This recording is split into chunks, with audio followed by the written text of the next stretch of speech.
Hello दोस्तों, YouTube channel super seven से मैं राहुल वैष्णव आपका स्वागत करता हूँ। और हम पढ़ रहे थे धातु, अधातु और उपधातु के बारे में। इनके अंदर अंतर के बारे में देख रहे थे, किस प्रकार से धातु तत्वों को धातु, अधातु और उपधातु में बांटा गया है।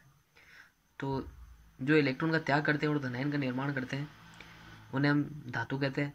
और जो इलेक्ट्रॉन को ग्रहण करते हैं और ऋणायन का निर्माण करते हैं उन्हें हम अधातु कहते हैं। और जो इनके मध्यवर्ती गुणों को रखते हैं उन्हें उपधातु कहते हैं। तो पिछले वीडियो में हमने देखा था कि जो कई तत्व होते हैं उनके जो प्रतीक होते हैं उनके नाम से नहीं मिलते, जैसे पोटेशियम, सोडियम है, एंटीमनी है, टंगस्टन है। तो उनके बारे में हमने देखा था। और फिर बाद में हमने देखा था कि जो सोना और चांदी है इनके विभिन्न गुणधर्मों उनके बारे में हमने पढ़ा था। और आज हम और दूसरे तत्व उनके बारे में जानेंगे, जिनमें आज हमारा सबसे पहले जो तत्व है वह है सोडियम। सोडियम, इसका परमाणु क्रमांक 11 होता है और इसके जो अंतिम कोश है उसके अंदर 1 इलेक्ट्रॉन पाया जाता है। और जो सोडियम है, सोडियम का प्रतीक Na होता है। जो इसका जो प्रतीक चिन्ह है ये इसके नाम से मैच नहीं करता। और जो इसका जो प्रतीक चिन्ह है, इसके जो वैज्ञानिक नाम है नेट्रियम, इससे इसका प्रतीक चिन्ह लिया गया है। और ये जो सोडियम होता है तत्व, ये धात्विक प्रकृति का होता है। ये एक मुलायम धातु और इतनी मुलायम होती है कि इसे हम आसानी से चाकू से भी काट सकते हैं। और इसके जो भौतिक गुणधर्म होते हैं ये सामान्य धातु से मैच नहीं करते हैं।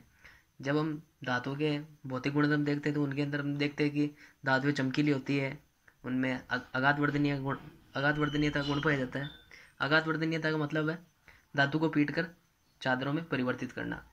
धातु में तन्यता गुण पाया जाता है, यानी धातु को खींचकर लंबे तारों में परिवर्तित किया जा सकता है। लेकिन ऐसे कोई भी गुण सोडियम के अंदर नहीं पाए जाते हैं।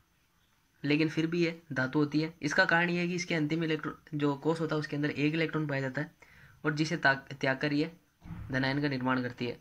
और जो धातु की परिभाषा उसके अनुसार जो सोडियम है, जो सोडियम तत्व है, ये एक प्रकार का धातु है, क्योंकि ये 1 इलेक्ट्रॉन का त्याग करके धनायन का निर्माण करता है। और जो सोडियम है, सोडियम एक अत्यंत उच्च क्रियाशील धातु होती है और प्रयोगशाला में इसे मिट्टी के तेल या केरोसिन में डुबोकर रखा जाता है। तो तत्वों की जब हम क्रियाशीलता के बारे में देखते हैं तो जब आवर्त के अंदर जब हम बाह्य से दाए जाते हैं तो जो तत्वों पर जो परमाणु के अंदर जो प्रभावी नाभिकीय आवेश है इसके मान में कमी आती है बाह्य से दाए जाने पर। जबकि जब हम वर्ग में ऊपर से नीचे जाते हैं तो नए कोष जुड़ते जाते हैं, जिससे कि जो प्रभावी नाभिकीय आवेश है उसके मान में कमी होती है। जबकि आवर्त के अंदर जो प्रभावी नाभिकीय आवेश है वो बढ़ता जाता है, जिसके कारण इनकी जो क्रियाशीलता है ये आवर्त में बाएं से दाएं जाने पर घटती है, जबकि जब ऊपर से नीचे जाते हैं तो क्रियाशीलता बढ़ती है। तो जो सोडियम है ये पहले आवर्त जो वर्ग है इसका तत्व होता है, जिसके कारण इसकी जो क्रियाशीलता है अत्यंत उच्च होती है। और जो सोडियम है ये वातावरण की जो नमी है या वायु है इससे क्रिया न करे, इसके लिए प्रयोगशाला में सोडियम को मिट्टी के तेल या केरोसिन के अंदर डुबोकर रखा जाता है। सोडियम है, सोडियम की जो मुख्य अयस्क होते हैं ये होते हैं रॉक साल्ट, जिसे हम सोडियम क्लोराइड NaCl कहते हैं। और दूसरा जो इसका मुख्य अयस्क है ये है चिली साल्ट पीटर या NaNO3 यानी सोडियम नाइट्रेट। यानी जो सोडियम है इसके मुख्य 2 अयस्क रॉक साल्ट और चिली साल्ट पीटर होते हैं। और ये सभी गुणधर्मों में सामान्यतः धातु से भिन्नता प्रदर्शित करता है, क्योंकि इसके अंदर कोई भी जो धातुओं के जो गुण होते हैं उनसे ये समानता प्रदर्शित नहीं करता है। अगला जो हमारा तत्व है ये है एल्यूमिनियम। एल्यूमिनियम का परमाणु क्रमांक 13 होता है और इसके अंतिम कोष में 3 इलेक्ट्रॉन पाए जाते हैं। और एल्यूमिनियम इन 3 इलेक्ट्रॉन को त्याग कर Al3+ आयन का निर्माण करता है। और एल्यूमिनियम एक अत्यंत हल्की धातु होती है। इसका उपयोग जो वायुयान होता है उसके पुर्जे बनाने में या फिर जो वायुयान है इसकी बॉडी बनाने के लिए एल्यूमिनियम का प्रयोग होता है, क्योंकि अत्यंत हल्की होती है। और जो एल्यूमिनियम है इसकी मजबूती या इसकी कठोरता को बढ़ाने के लिए इसके अंदर हम निकल मिलाते हैं। और जो एल्यूमिनियम की पन्नी होती है यानी एल्यूमिनियम फॉयल जिसे हम कहते हैं, इसका उपयोग जो खाने की वस्तु होती है जैसे नमकीन होती है, चिप्स होते हैं, इनकी पैकिंग के लिए तथा जो दवाइयाँ होती है इनकी पैकिंग के लिए एल्यूमिनियम फॉयल का प्रयोग किया जाता है। क्योंकि जो वातावरण की जो नमी होती है या फिर ऑक्सीजन है, इनसे ये क्रिया करके दूसरे हानिकारक उत्पाद न बनाए, इसके लिए एल्यूमिनियम पन्नी का उपयोग किया जाता है। और जो एल्यूमिनियम है इसका जो मुख्य अयस्क होता है ये होता है Al2O3, जिसे हम बॉक्साइट के नाम से जानते हैं। ये एल्यूमिनियम का मुख्य अयस्क है। एल्यूमिनियम धातु पृथ्वी पर प्रचुर मात्रा में पाई जाती है। इसकी उपलब्धता पृथ्वी पर पर्याप्त मात्रा में है। एल्यूमिनियम मरकरी के साथ मिलकर अमलगम का निर्माण कर लेती है। अमलगम जो पारे की जो मिश्र धातु होती है उनको हम अमलगम कहते हैं। और इसी कारण जो हवाई यात्रा के दौरान जो मरकरी होती है इसे यात्रा के दौरान अलाउ नहीं किया जाता है, क्योंकि ये अमलगम का निर्माण कर लेती है। अमलगम का मतलब है कि जब जो एल्यूमिनियम की कोई परत होती है अगर उस पर हम मरकरी को डाल दें तो रेशेनुमा एक संरचना बन जाती है जिसमें धीरे धीरे एक छेद हो जाता है। इसी कारण जो हवाई यात्रा के दौरान ये थर्मामीटर या फिर ऐसी कोई चीज़ें जिसके अंदर मरकरी हो, ऐसी चीज़ों को अलाउ नहीं किया जाता है। विभिन्न रत्न जैसे जो रूबी है जिसे मणिक के नाम से जानते हैं, और जो नीलम है, ये रासायनिक रूप से एल्यूमिनियम के ऑक्साइड होते हैं। और जो ये रूबी और जो नीलम है ये कोरंडम जाति के पत्थर कहलाते हैं। यानी जो रत्न है, रत्नों को विभिन्न वर्गों में बांटा गया है जिनके अंदर विभिन्न इनकी जातियाँ बनाई गई है। जिनके अंदर जो कोरंडम जाति होती है उसके जो रूबी और नीलम है ये इनके पत्थर होते हैं और इन्हें कोरंडम स्टोन कहा जाता है। एक जो फेमस रत्न है पन्ना, ये बेरल जाति का पत्थर होता है।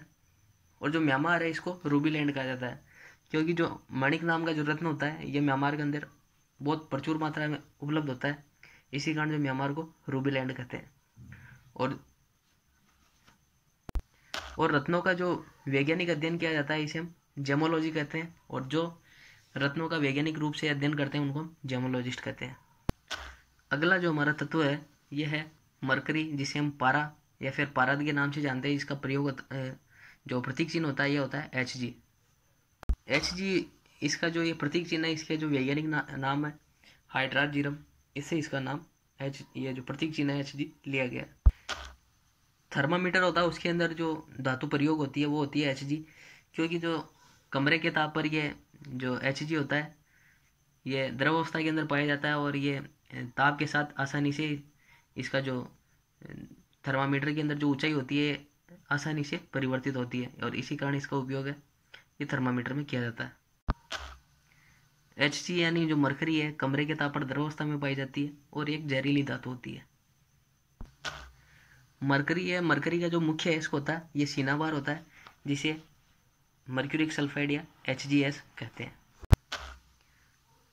मरकरी यानी पारा है, जब ये अन्य धातुओं के साथ मिलकर मिश्र धातु का निर्माण करता है तो इन्हें हम अमलगम कहते हैं। और जो चांदी का अमलगम होता है इसका उपयोग है जो दंत चिकित्सा के अंदर जो दांतों का जो भराव है उसको पूर्ण करने के लिए जो चांदी का अमलगम है यानी Ag और जो मरकरी की जो मिश्र धातु इसका उपयोग किया जाता है।